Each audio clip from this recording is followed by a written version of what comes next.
Bienvenue à toutes et à tous, je suis Marius, j'espère que vous allez bien. Alors bien évidemment, je vous retrouve pour parler du dernier chapitre de One Piece. Et j'avoue que je commence à croire que les Chevaliers Divins vont atteindre leur objectif. Leur objectif qui est de kidnapper les enfants géants pour les amener à Marie-Joise. Non seulement ils ne sont pas à prendre à la légère, mais en plus il y a une grande chance que ça se passe ainsi. Parce que ça va être compliqué de les neutraliser.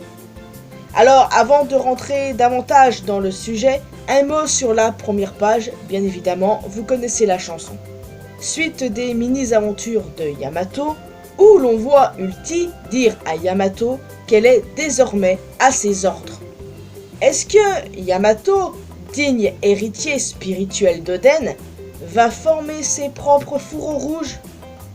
Ça y ressemble pas mal, et j'avoue que c'est ce que j'ai spéculé il y a quelque temps déjà. Et c'est absolument pas déconnant pour le coup. Maintenant, je me demande qui pourrait rejoindre Yamato, en plus d'Ulti et Page-One. On ne sait toujours pas où sont Black Maria et Sasaki, si King, Queen et Jack sont toujours sur place. Pas mal de questions en suspens. Le chapitre commence avec Gunko qui confronte Koron et les Mugiwara, s'identifiant comme un dieu. En somme, elle n'est pas mieux que ceux de son statut, et même si là elle est face à Brook, elle semble parfaitement réussir à faire la différence entre l'art et l'artiste. Enfin, il y a surtout des chances qu'elle ne l'ait pas reconnu sur l'instant. Enfin bon, plus sérieusement, ce n'est pas parce qu'elle aime la musique de Brook qu'elle allait changer comme ça d'un seul coup. Quand on voit son attitude et son discours sur la destruction du monde, elle n'est clairement pas mieux que les autres. Moi personnellement, je ne faisais pas d'illusions, il y avait pas mal de spéculations évidemment, mais personnellement, ça donne pas envie d'aimer le personnage et pourtant, je l'apprécie déjà.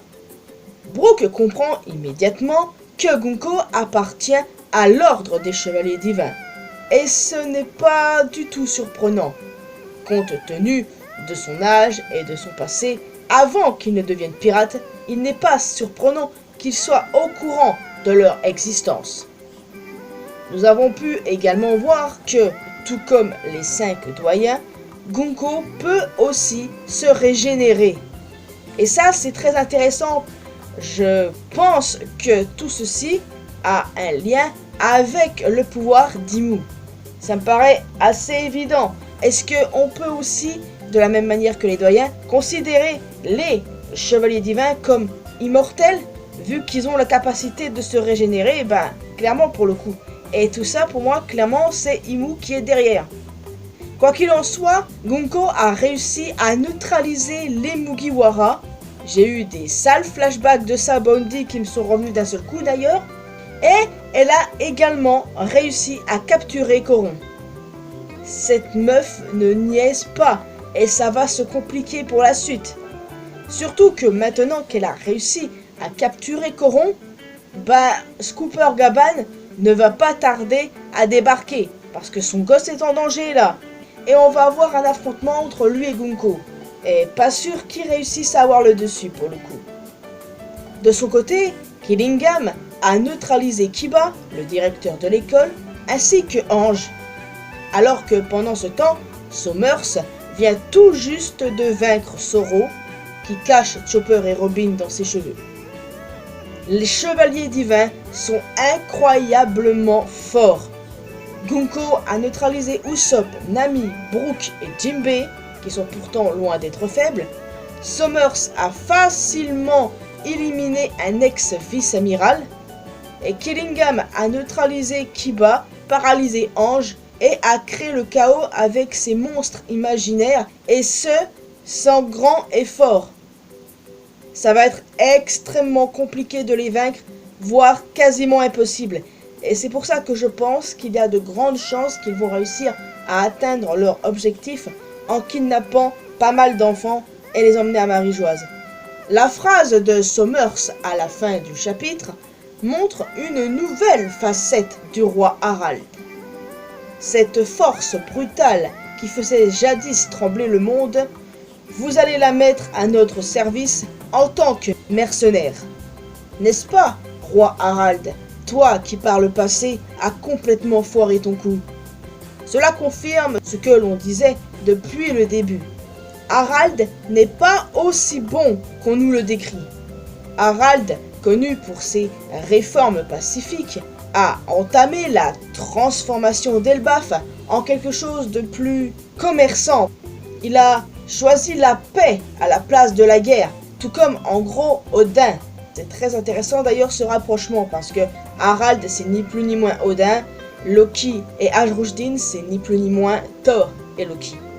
Enfin bref, au final, Harald se serait entendu avec le gouvernement mondial pour faire des géants d'Elbaf leurs mercenaires. Toutes ces infos sont contradictoires.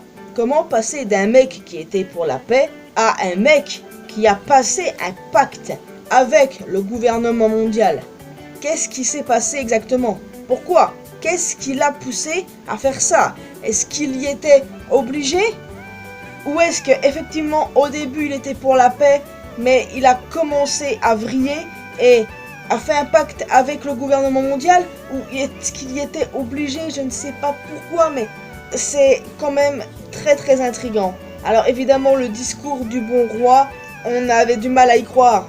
Mais quand on relit les chapitres et quand on prend en compte tout ce qui est raconté sur Harald, ou encore le mini flashback que nous avons eu, comment on l'a pu le voir avec ses deux fils, et ben, c'est complètement contradictoire avec l'idée qu'il ait passé volontairement un pacte avec le gouvernement mondial. J'ignore ce qui s'est passé, s'il a eu un revirement, ou s'il a été victime d'un quelconque chantage ou whatever. Mais honnêtement, il y a tellement de questions là que je me pose déjà depuis des semaines et des semaines, et encore plus avec ce chapitre, car clairement, là on nous montre que Harald n'est pas aussi clean qu'on nous décrit. Et pourtant, on nous le décrit comme un bon roi, on nous l'a montré comme aussi un bon père, enfin, c'est quand même bizarre tout ça, très bizarre. Et j'ai super hâte de voir la suite pour qu'on ait enfin des réponses, un flashback sur Loki pour qu'on sache si son père a fini par vriller en s'alliant avec des monstres pareils ou alors s'il y était obligé. Est-ce que Loki a bien tué son père pour l'empêcher de s'allier au gouvernement mondial? Je vous l'ai dit, il y a pas mal de questions en suspens là, clairement. Donc, comme je le disais, je commence à croire que les chevaliers divins peuvent réussir à atteindre leur objectif et emmener les enfants géants à Marie-Joise. Ils sont extrêmement puissants, ça va être difficile, voire quasi impossible de les neutraliser. Et franchement, j'ai hâte de voir la suite, parce que là, de ce qu'on a vu, ça niaise pas.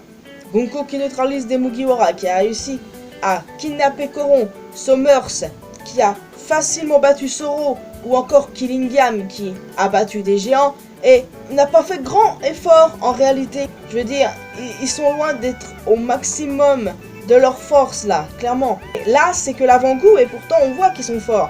Qu'est-ce que ça va être quand ils vont se battre sérieusement? Je veux dire, ça va être la merde. En tout cas, je vais vous laisser ici les amis. J'espère que vous avez apprécié cette vidéo. Alors, n'hésitez pas à me donner votre avis sur ce chapitre. Que va-t-il se passer selon vous? Est-ce que les chevaliers divins vont atteindre leur objectif? Pourquoi est-ce que le roi Harald se serait allié au gouvernement mondial alors qu'on nous le décrit comme quelqu'un de bien? Qu'est-ce qui s'est passé exactement? La section commentaires est à vous et j'ai hâte de discuter tout ça avec vous et j'attends le prochain chapitre avec grande impatience. Donc en plus d'un commentaire, n'hésitez pas à laisser un petit pouce bleu, ça fait toujours plaisir. Vous pouvez me retrouver sur mes réseaux sociaux, les liens sont bien évidemment dans la description. Et le plus important, abonnez-vous à cette chaîne ainsi qu'à ma chaîne secondaire pour qu'on puisse se retrouver dans une prochaine vidéo. Et n'oubliez pas d'activer la cloche notification bien sûr. Bye bye.